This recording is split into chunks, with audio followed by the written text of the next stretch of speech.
Hello everyone, welcome to Yorkshire Gamer, and I'm going to do something a little bit different on the channel, something I've not done before. I'm going to do some video run-throughs of some games, and before I start that I'm just going to do a little introductory video for Spanish Civil War and just show you the rules that we use and the bits and pieces, the cards, etc. that are used during the game, so that when if you do come and watch one of the playthroughs, you won't be totally confused. Okay, just a little word before we start. These are a set of rules that we use here at Yorkshire Gamer. They're very much homebrew and something that we've been playing for a number of years. We've played lots of games with them, lots of big games. They work for us, they might not work for you. I appreciate that some people have different ways of gaming. Some people want to be more complicated, some people want to be less complicated. Some people will look at this game and look at the vehicle tables and their head will just melt because it's in the too difficult pile. Don't worry if that's you, no problems at all. It's just a different way of gaming. This is how we do it here. We have a lot of fun with these rules, probably one of the favourite sets of rules that we use here. And I'll put a game up, see how it goes, see what sort of feedback we get, and then if we get some people interested, put some more games up and maybe do another set of rules. A lot of people have been interested in my World War I naval rules, and also the Sweeney. That's another one that might go well in this format. So if you are interested in any of those, put a little comment at the end of the video and I'll see whether there's any interest and see what we're going to do. So let's move on to the rules themselves.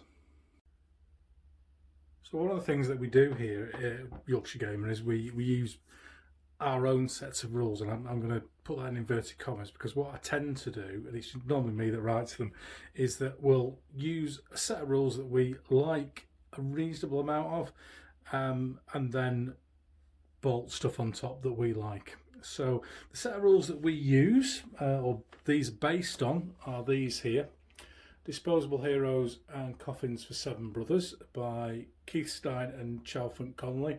And what I'm going to do when I do these videos, because I appreciate these guys have put time and money into this, I'm going to recommend that if you can get hold of these, brilliant, because a lot of stuff, the games that we play, if we've not covered it in our house rules, we'll drop back to this and use this as our Bible, if you like.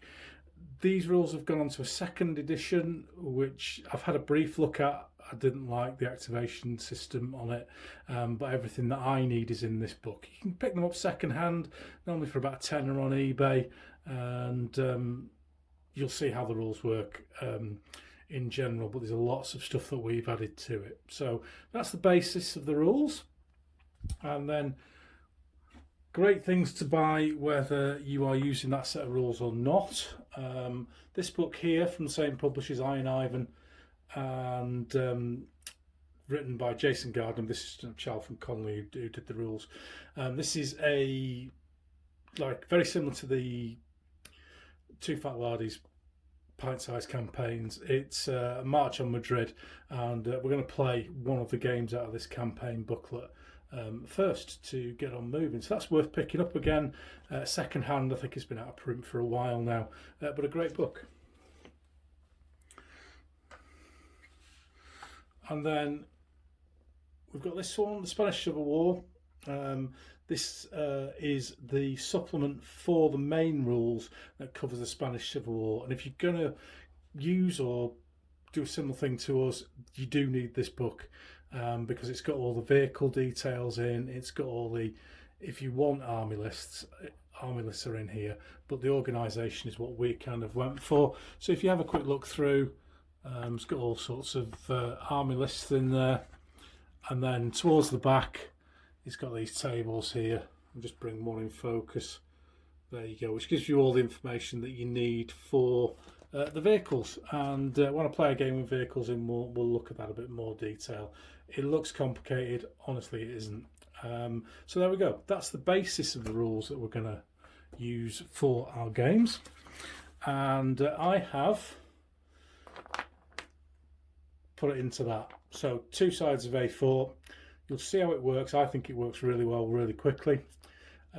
We also use these rules as a basis for our World War II desert games, which I'm sure you'll have seen on Yorkshire Gamer, or maybe seen the Troops Unplayed videos on the blog, or sorry, on the YouTube channel. It's very, very similar, and very easy to use set of rules. So there we go. So just deviating away from the rules themselves, the things that we've added in are these here, this huge deck of cards. That's not, you don't need that. That just shows you how many units I've actually painted, because what these are activation cards, very similar to Two Fat Lardies. So we've got a British battalion there, the International Brigades, the Spanish Foreign Legion, Connolly's Irish, part of the International Brigades, and so on and so on. MacPaps, again, a unit from the International Brigades. And very similar to Two Fat Lardies, when the card is drawn, that unit activates and that unit takes its turn, and we'll see that action during one of the games that we will play. There are 3 special cards that we use. This one, event card, and we'll put a number of these in the deck depending on how many units are in action. And every time this is drawn, the 2 sides will roll a dice, or 2 dice. The highest one gets to pick the event card, which is off the top of this deck here, separate deck, and that one will bring you a random special event. So here you can challenge somebody's initiative. That one, oh, you've won a lottery ticket, well done. And you get some extra money back. We'll talk about money and reinforcements in a minute. That's a very useful card, very popular, that one. And there we go, there's a food parcel. The International Brigades have received parcels from home and have passed all guts checks this term. So if that's popular, if people are interested in this, then I'll put up a list of, or I'll take a photograph of the event cards, and then people can copy them if they like. We have a siesta card, which is the Two Fat Lardies mechanism, kind of brings the turn to an end, and we normally play 2 siesta cards in the deck, and your first one's a warning, the second one is the end of the turn. People can still do stuff after the end of the turn, as we'll see in the games, but that's your tea break card, I think it used to be called, in the Two Fat Lardies. And then we have other special cards that work for both sides. This one is called Runners, and ammunition was a very big problem in the Spanish Civil War, and if you had a couple of bullets, you hung on to them because you might not get any more for a couple of weeks. So we have ammunition runners going around, messengers, all sorts of stuff, and both sides move on that card for that. So there we go, that's the cards.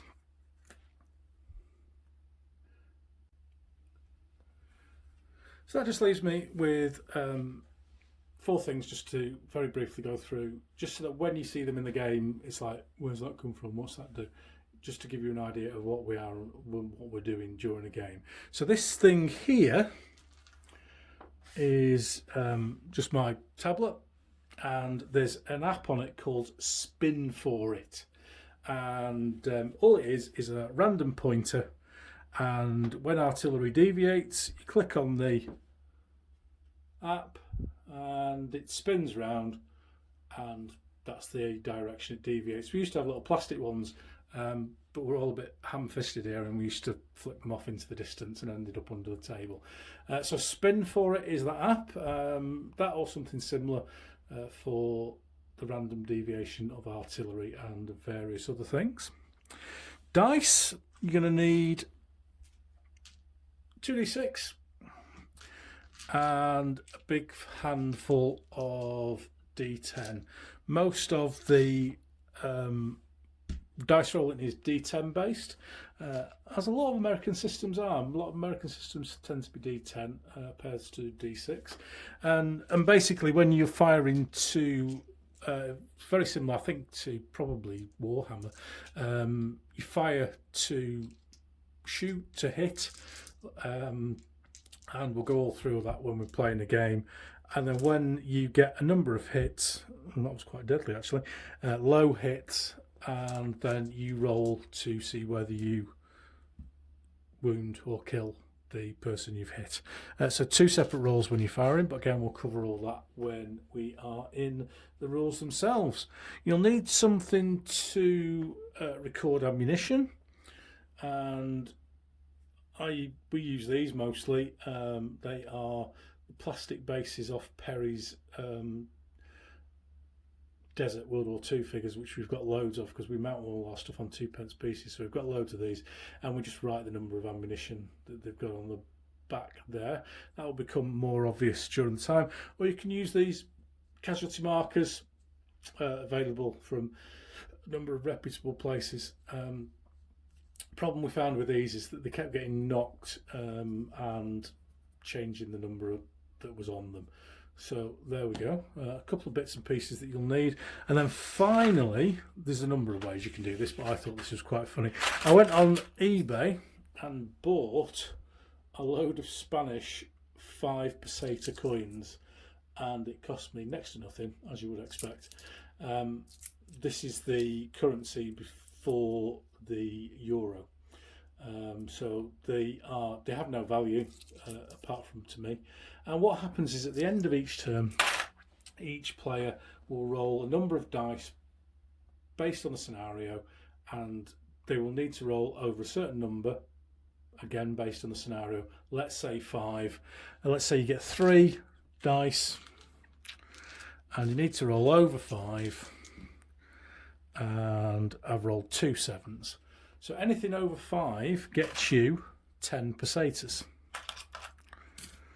And that cash will be given to the player who's just rolled that, and they will then be able to purchase ammunition, reinforcements, etc, etc, etc with that money.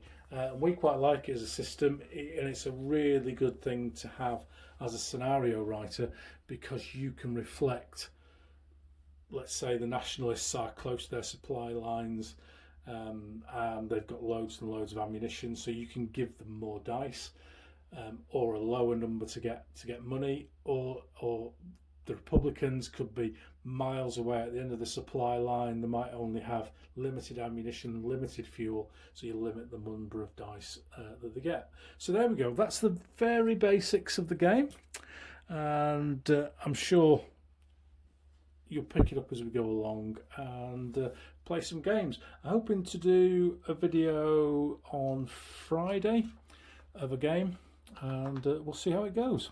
Thanks for watching, and hopefully I'll see you next week with the game video.